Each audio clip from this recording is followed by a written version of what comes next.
Hi everyone, Jorge Rivera here with the Healing and Justice Center. We just wanted to take a moment to address all that's happening in the world and offer our perspective about it. Let's start with what we're seeing, all this chaos. The Trump administration, Elon Musk, and others in power, they're not just making bad policies, they're actively trying to divide us. How? By scapegoating and attacking immigrants, attacking the trans community, rolling back LGBTQ rights, stoking racism, spreading lies that pit us against each other, only to name a few of the things that they're doing. And when billionaires like Musk hoard wealth and influence, they're telling us greed is normal, noble, even.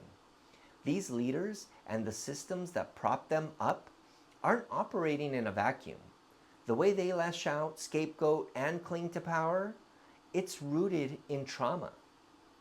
Maybe it's childhood wounds.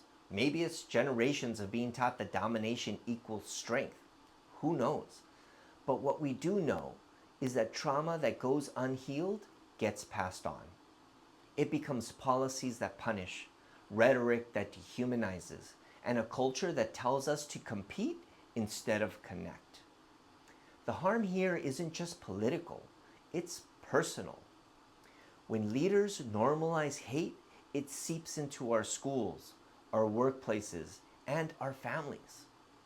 Kids internalize these messages. They learn to fear difference, to see cruelty as strength. And if we don't interrupt this, that pain gets passed down. We start policing each other, distrusting our neighbors, repeating the same cycles of harm. That's how trauma becomes generational. So what do? We heal. And when I say healing, I don't mean spa days, although we believe rest is radical resistance in this grind culture. Healing is the work of tending to our wounds, mental, physical, emotional, and spiritual, so that we can prevent further harm to ourselves and to others. It's about facing the grief of what's been done to us and what we've inherited.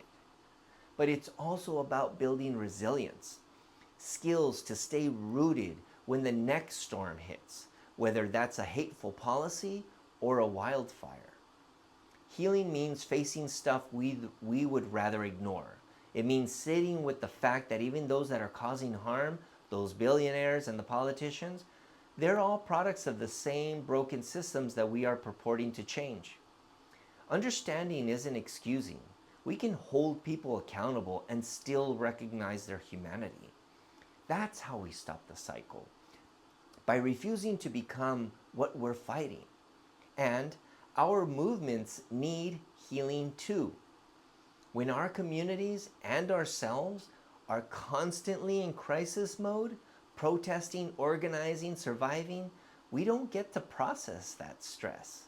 So we burn out, start snapping at each other and our allies, replicating the same hierarchies we're fighting.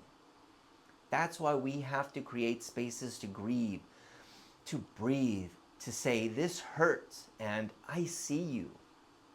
Otherwise, we'll just pass the pain on to the next organizer or community member or the next generation. I get it. When the world's on fire, our brains go into fight or flight. That's biology. But if we stay stuck there, we can't think clearly, listen deeply, or build trust. So we need tools to regulate our nervous systems, tools like breath work.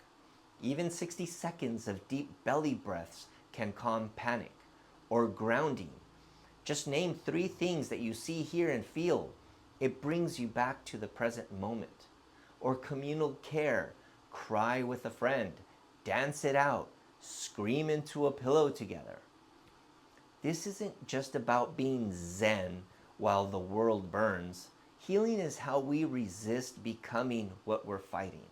If we don't face our own pain, we will mirror the systems we hate, prioritizing power over people, punishment over repair. But when we heal, we build something new, movements rooted in dignity, not domination.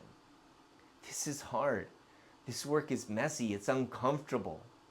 But every time that we choose curiosity over judgment, repair over retaliation, we are building the muscles for that new world, a world where justice and healing aren't separate. They're the same fight. This means staring down centuries of violence in our politics, in our families, and even in our own hearts. It means asking, why does this leader need to belittle others to feel powerful? Not to excuse them, but to unravel the sickness that we are all swimming in. So let's choose differently. Let's heal while we fight. Let's stand together and protect one another while we help each other process the stress and the harm that is being done to us. Let's model a world where no one has to earn care, where justice means everyone gets to thrive. We are better together, we are stronger together, but only if we do the necessary work together.